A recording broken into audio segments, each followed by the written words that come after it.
National scholarship portal ಇದು ಭಾರತ ಸರ್ಕಾರದ ಒಂದು ಡಿಜಿಟಲ್ ಪ್ಲಾಟ್ಫಾರ್ಮ್ ಆಗಿರುತ್ತೆ. ಇಲ್ಲಿ ಕೇಂದ್ರ ಸರ್ಕಾರ, ರಾಜ್ಯ ಸರ್ಕಾರ, UGC ಆಗಿರ್ಬೋದು, AICTE ಆಗಿರ್ಬೋದು ಕೊಡುವಂತ ಎಲ್ಲಾ ಸ್ಕಾಲರ್ಶಿಪ್ಗಳು ಒಂದೇ ಸೂರಿನಡಿ ಸಿಗುತ್ತೆ. ದೇಶಾದ್ಯಂತ ಇರುವಂತಹ ವಿದ್ಯಾರ್ಥಿಗಳಿಗೆ ವಿವಿಧ ಕೇಂದ್ರ ಸಚಿವಾಲಯ ಆಗಿರ್ಬೋದು, ರಾಜ್ಯ ಸರ್ಕಾರ ಆಗಿರ್ಬೋದು, UGC ಆಗಿರ್ಬೋದು, ಅಖಿಲ ಭಾರತ ತಾಂತ್ರಿಕ ಶಿಕ್ಷಣ ಮಂಡಳಿಯಂತಹ ಸಂಸ್ಥೆಗಳು ನೀಡುವಂತಹ 140ಕ್ಕೂ ಹೆಚ್ಚು ವಿದ್ಯಾರ್ಥಿ ವೇತನ ಯೋಜನೆಗಳಿಗೆ ಅರ್ಜಿ ಸಲ್ಲಿಸೋದಕ್ಕೆ ಅನುಕೂಲವನ್ನ ಮಾಡಿಕೊಡುತ್ತೆ. ಇಲ್ಲಿ ಅಪ್ಲೈ ಮಾಡಿದ್ರೆ ನೀವು ಸೆಲೆಕ್ಟ್ ಆದ ವಿದ್ಯಾರ್ಥಿಗಳ ಬ್ಯಾಂಕ್ ಖಾತೆಗೆ ನೇರವಾಗಿ ಹಣ ಜಮಾ ಆಗತ್ತೆ. ಅಂದ್ರೆ ಮಧ್ಯವರ್ತಿಗಳ ಕಾಟ ಇರೋದಿಲ್ಲ ಸ್ನೇಹಿತರೆ. ಎಲಿಜಿಬಿಲಿಟಿ ಕ್ರೈಟೀರಿಯಾ ಏನು ಮೇಡಮ್, ಇದಕ್ಕೆ ಅರ್ಜಿ ಸಲ್ಲಿಸಬೇಕು ಅಂತ ನೀವು ಕೇಳಿದ್ರೆ, ಮೊದಲನೇದಾಗಿ ನಿಮ್ಮ ಕುಟುಂಬದ ವಾರ್ಷಿಕ ಆದಾಯ 2 ಅಥವಾ 2.5 ಲಕ್ಷಕ್ಕಿಂತ ಕಡಿಮೆ ಇರಬೇಕಾಗತ್ತೆ.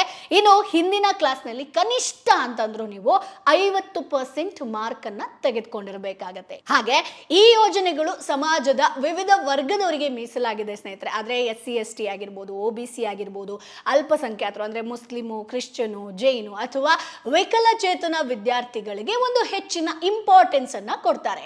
ಇನ್ನು ಸ್ನೇಹಿತರೆ, ಮುಖ್ಯವಾಗಿ ನಾನು ನಿಮ್ಗೆ ಹೇಳಲೇಬೇಕು, ಈಗ ಸ್ಕಾಲರ್ಶಿಪ್ ನಿಮ್ಗೆ ಹಣ ಬರುತ್ತಪ್ಪ, ಸೊ ನೇರವಾಗಿ ನಿಮ್ಮ ಅಕೌಂಟಿಗೆ ಬರಬೇಕು ಅಂತಂದ್ರೆ ವಿದ್ಯಾರ್ಥಿ ಹೆಸರಿನಲ್ಲಿರುವಂತಹ ಬ್ಯಾಂಕ್ ಖಾತೆಗೆ ಆಧಾರ್ ಕಾರ್ಡ್ ಲಿಂಕ್ ಮಾಡಿಸೋದು ಕಡ್ಡಾಯ ಸ್ನೇಹಿತರೆ. ಸೊ ಒನ್ ಟೈಮ್ ರಿಜಿಸ್ಟ್ರೇಷನ್ ಅಂತ ಬರುತ್ತೆ, OTR ಸ್ನೇಹಿತರೆ. ಸೊ ಮೊದಲು ನೀವು scholarships.gov.in ನಾನು ಸ್ಕ್ರೀನ್ ಮೇಲೆ ಕೂಡ ಹಾಕ್ತಾ ಇದ್ದೀನಿ, ಅಲ್ಲಿ ನ್ಯೂ ರಿಜಿಸ್ಟ್ರೇಷನ್ ಅನ್ನುವಂಥದ್ದು ಇರುತ್ತೆ, ಅದನ್ನ ಕ್ಲಿಕ್ ಮಾಡಿ ಪ್ಲೇ ಸ್ಟೋರ್ ಇಂದ NSP OTR ಅಥವಾ ಆಧಾರ್ ಫೇಸ್ RD ಆಪ್ ಅಂತ ಸಿಗುತ್ತೆ. ಅದನ್ನ ನೀವು ಡೌನ್ಲೋಡ್ ಮಾಡಿಕೊಂಡು ನಿಮ್ಮ ಮುಖವನ್ನ ಸ್ಕ್ಯಾನ್ ಮಾಡಿ ದೃಢೀಕರಣವನ್ನ ಮಾಡ್ಕೊಳ್ಬೇಕಾಗತ್ತೆ. ಇದು ಯಾರು ಆನ್ಲೈನ್ ಅಲ್ಲಿ ಅಪ್ಲೈ ಮಾಡೋರು.